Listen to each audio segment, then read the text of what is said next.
Welcome, folks, to the base camp. My name is Peter, and you guys are here at the world famous San Diego Zoo, and we are going to bring out Gracie. She is one of our ambassadors. She's got a fabulous story.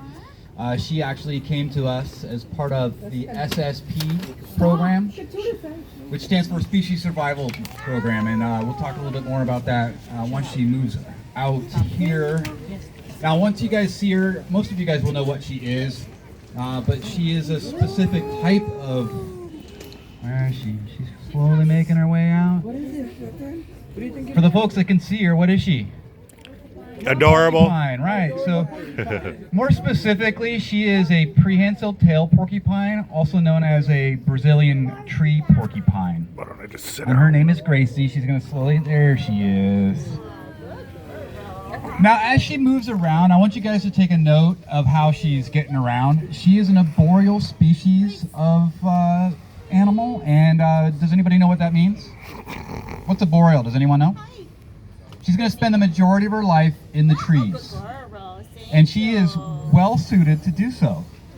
Now, that name, prehensile tail porcupine, if you take a look at the tail, notice she doesn't have any quills on her tail, actually, and that's so she can actually grab onto things with that tail.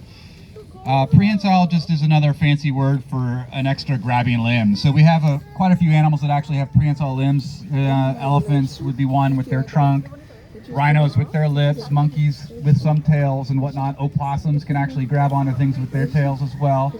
So that tail actually comes in handy for a lot of different things. Not only is it balance when she's moving through the trees, but she can actually wrap that tail around branches, and she can completely support her full body weight from her tail. She can let go of her feet completely, and she can really reach out and grab those goodies that might otherwise be out of her reach. Now, she's got another really cool adaptation for crawling around in trees. If you take a look at her back feet, if she were to go down a tree, she can actually rotate her ankles 180 degrees, okay? And that's a huge advantage when you're a prey item. So she's eating vegetation, she's eating seeds and nuts and corn and yam and all sorts of other things. She's not eating any other animals or anything like that. So, however, she does fall prey to a few animals down in South America. And the advantage of being able to go down head first, well, beginners, their eyesight is not very good. So as they go down head first, they can at least see what they're walking into. Okay, so if there happens to be a predator on the ground, they're going to see that, and they're going to be able to turn around and go back up the tree. Now, just to give you kind of a reference, we have a North American porcupines here in the United States, and they're very different. They do spend a lot of times up in the trees, but they will come to the ground. They live mostly in pine forests, and when they go down trees, they cannot actually rotate their rear ankles, and so they have to actually shimmy down backwards. And that's why when you look at a North American, they have the bulk of their quills on their tail and their back area. So now what they both share, both species of porcupines, they share the fact that they don't have a lot of quills on their belly. So a predator would try to gain access to that. And as far as predators go down in South America, does anybody have any idea what might go for a porcupine down in South America? Begins with a J. So jaguars. Also other cats like the ocelot. Domesticated dogs, wild dogs. Snakes probably when they're babies. Birds of prey. So a fair number of animals would actually go for a porcupine, but probably not an adult porcupine. Those quills are an extremely awesome defensive mechanism. They're carried over. There's about 29 different species of porcupines. The hairs are simply just modified hairs. They're no different than ours. They're made out of keratin. When they fall out of her, they regrow, just like ours do. Has anybody heard that porcupines, or maybe even seen videos nowadays with AI of porcupines shooting their quills? Right? So that is a full myth. It is not true. They do not shoot their quills. However, they do come out of their body very easily. So occasionally, part of their vocalization, porcupines can be quite vocal.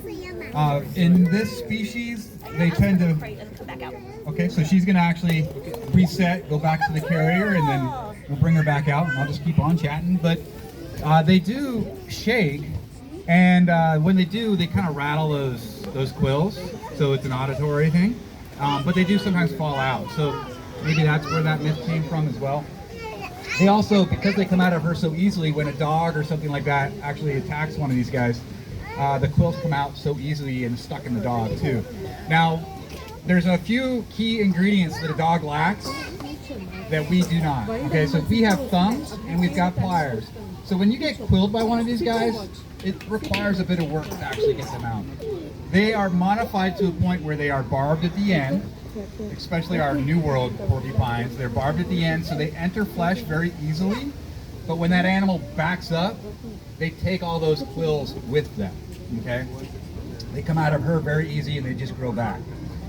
And once that jaguar, per se, gets quilled, the only way they're going to get those quills out is to brush up against rocks and trees and whatnot. And 9 times out of 10, what's going to happen is those quills are going to break off. And they have found dead predators in South America that are got a face full of quills. So those quills can be quite detrimental. Even if the jaguar manages to get those quills out. Sit down and you'll be less hot. Hi, Mom. Sit. How are you? And so even if the predator manages to get those quills out, these guys are a type of rodent, so like rats and mice, but they don't groom themselves. Like if you had a pet rat, you're going to notice that they spend a lot of their days grooming themselves. These guys do not. And even when they're paired together with another porcupine, they don't groom each other. So they're quite dirty. And to be perfectly honest, a male and female, when they're paired together, they're known to pee on each other. So it's just part of the process for their mating. So even if that animal were to get the quill out, there's a really good high risk of getting an infection. Now, a lot of people will ask, don't these animals like accidentally quill themselves? And yes, occasionally they will show up in the morning and Gracie may have a quill on her face and whatnot. But what's really cool about these guys is while they do require a little bit of help getting the quill out, they themselves actually have the antibodies that are needed to fight off of any of those possible infections that they might get from getting quilled. So they're built for it. Now I've been going on for a while now, but does anybody have any quick questions for me or Gracie or Casey? Do you have any other Brazilian porcupines here at the Good question. zoo? Do we have any other? So I did mention that she's part of the SSP, which stands for Species Survival Program. It's like Match.com for animals. It's not run by our zoo. It's a separate organization, and what they'll do is they move animals around the country to make sure that the genetics remain diverse, right? So limiting inbreeding. So she came here to be part of that program, and we have another porcupine. His name is Picante, and actually, you may hear me call her Picante because I actually work Picante. I'm only husbandry trained for her, but anyways, they were paired together. They both came here to be part of that program and not really specified for ambassador work. And but they both showed potential. They were friendly. We were able to hand feed them. They were very curious about us.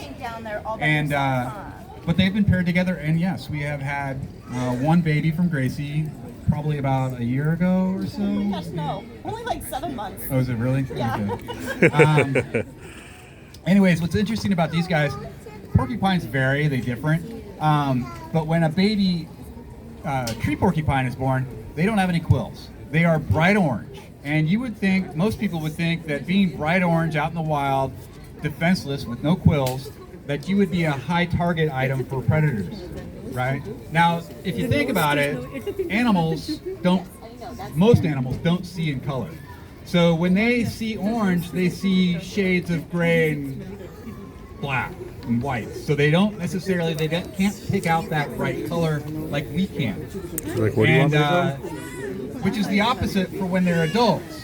So animals can see black and white very well, but most animals will know that that's a warning, right? Skunks, porcupines, that black and white is very high visible to most animals. And when she does what we call a flare, if she felt threatened or scared, she flares, she flexes all over. We get goosebumps when we get cold, but we can't control it. So you can imagine being able to control it and actually putting all of your hair on end. That's what porcupines can do. It makes them a little bigger. that black and white really pops. She actually has kind of a yellowish undertone to her as well. But that's going to be a warning for her. So it doesn't take long for those quills to start growing in. Ooh, corn. She loves corn. They're tiny, little bitty quills. They slowly grow in, and as of right now, he's at a different location, but he is completely quilled, and still has a little bit of that orange fuzz, but it's slowly fading away. And they still live together, so we'll see what happens. We're hoping for another one sooner or later. Now, if you take a look at her, she's nocturnal, so she's going to be out at night. So this is kind of a treat. We work with them on a daily basis. They're very accustomed to actually coming out. It's all choice and control. So Casey, when she went into the habitat, she basically made herself present. And hey, Gracie, you want to come down? And it's all choice. So Gracie wakes up, she comes down, she goes into her carrier on her own. We bring her out here, she does a presentation, she'll go back home and she'll go back to sleep.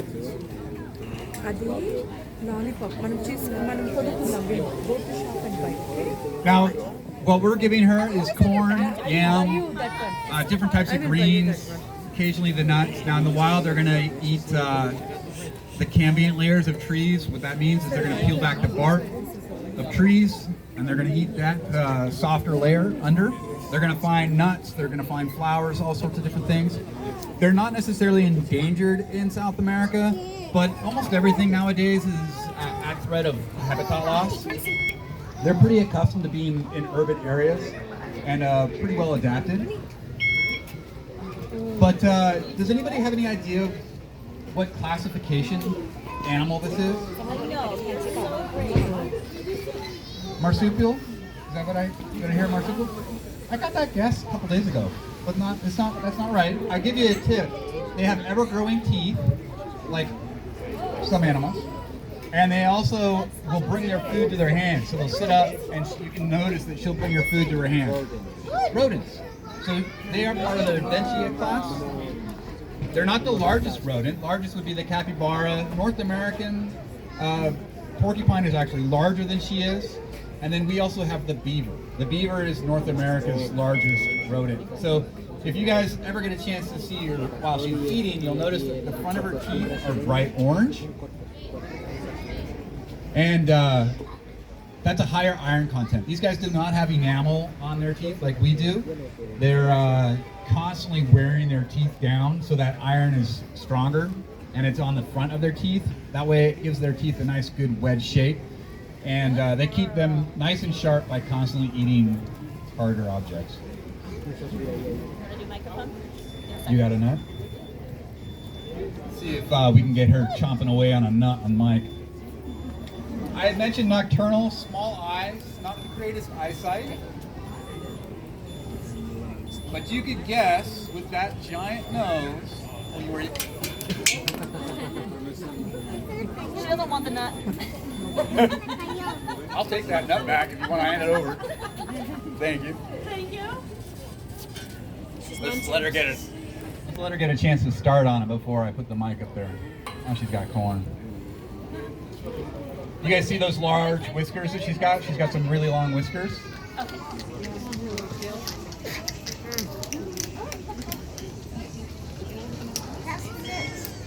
She's already cracked it. Yeah. She's like, I don't want to talk on the microphone today. No. So they come out at night, not the greatest of eyesight, but those really long whiskers, kind of like your cat, when they're going through the trees and whatnot, it basically tells them how wide they are so they can get into spots where maybe they shouldn't go and whatnot. Good sense of hearing, really good sense of smell, and yes, her nose is as wishy as it looks. So it's very soft, and yeah, these guys are pretty fantastic little animals. But you can see from that perspective right there, there's not a lot going on as far as their belly goes, so not a lot of quills. Now, gestation period for these guys is about 200 days, and I had mentioned earlier that Casey is her trainer, but I'm also trained on behavioral things with her. Same thing with some of our other animals. And so to give you an idea of what the difference is behavioral would be like, for example, our sloth. We have a two-toed sloth. who is trained to do voluntary ultrasounds. So we can actually test to see if she's pregnant, right? And that's the what? Gracie does it too, but that's actually not, I haven't been passed over on that one. But, yeah, so a lot of our animals will have different behaviors, and sometimes you'll see them out here. But like one of my favorite examples, she's no longer with us, but was Molly, our fennec fox. She had a number of different behaviors that we could work on to get them to do voluntary weights. Basically, they would partake in their health care. So nothing was forced. Everything was basically offer a carrier and so on like that.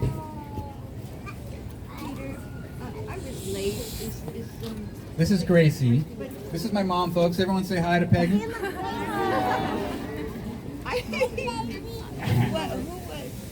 Go ahead, ask your question. Sorry. I was late. So, who hunts? What animal hunts? South American would be jaguars, ocelots, birds of prey. But when they're this size, they don't really have a whole lot to worry about. A jaguar, an adult jaguar, maybe had some bad luck and is extremely hungry. They may go for one, but for the most part, they're not going to mess with them. And she'll leave the baby. That baby, like I said earlier, is bright orange, pretty well camouflaged. She actually, because she is very well seen, because she's black and white, animals can see her. That color pops in wild. She'll actually leave the baby in spots, and she'll go out. She'll forage, get all her food. She'll come back, nurse, and then she'll go back out. So she doesn't necessarily, you would think that she would just hang out next to the baby, but that's actually not what she would do. That coloration is also a great camouflage too. So it kind of works in both things. If you could imagine her high up in a tree, that black and white pattern, if you could imagine light coming through the leaves and the shadows, so you get a lot of dark and light, it can help camouflage her. She's a smart girl. Once she is seen by an animal, she's my goodness, I love you to can't pieces. unsee it. I do. I love you to Never pieces. stop eating. When she's No, sleeping. yeah, so basically, the easiest way to work with any of our wildlife is through food. Food is almost always a motivator.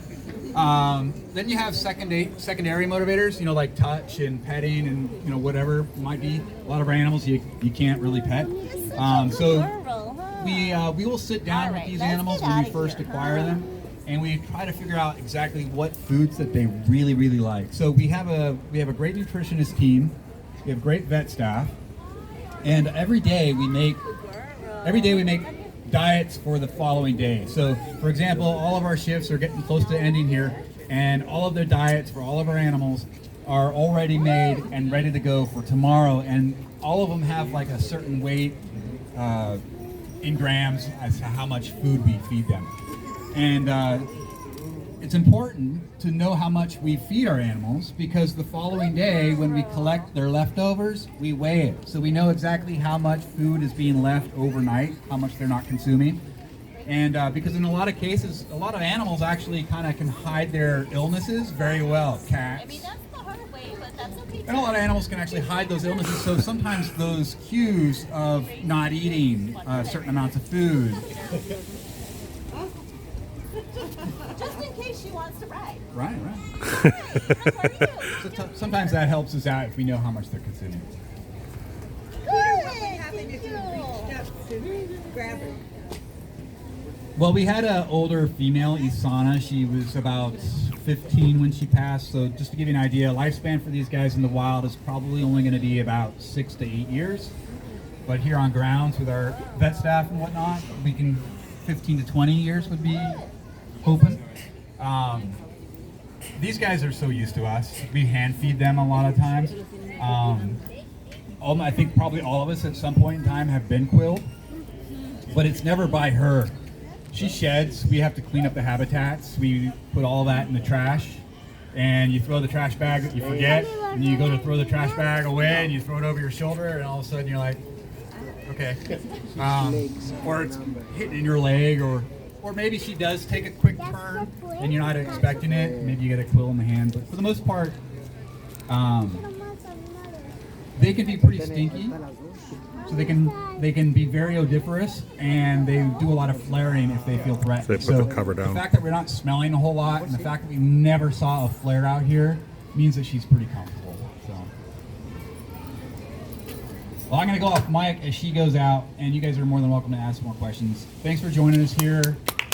We have a 2 o'clock presentation at Weka Fork Bowl, and just walking through the gates today, buying tickets, memberships, whatever it may be. All of those proceeds go back into our organization and allow us to do lovely things like this. You guys have been great. Thank you. Thank you.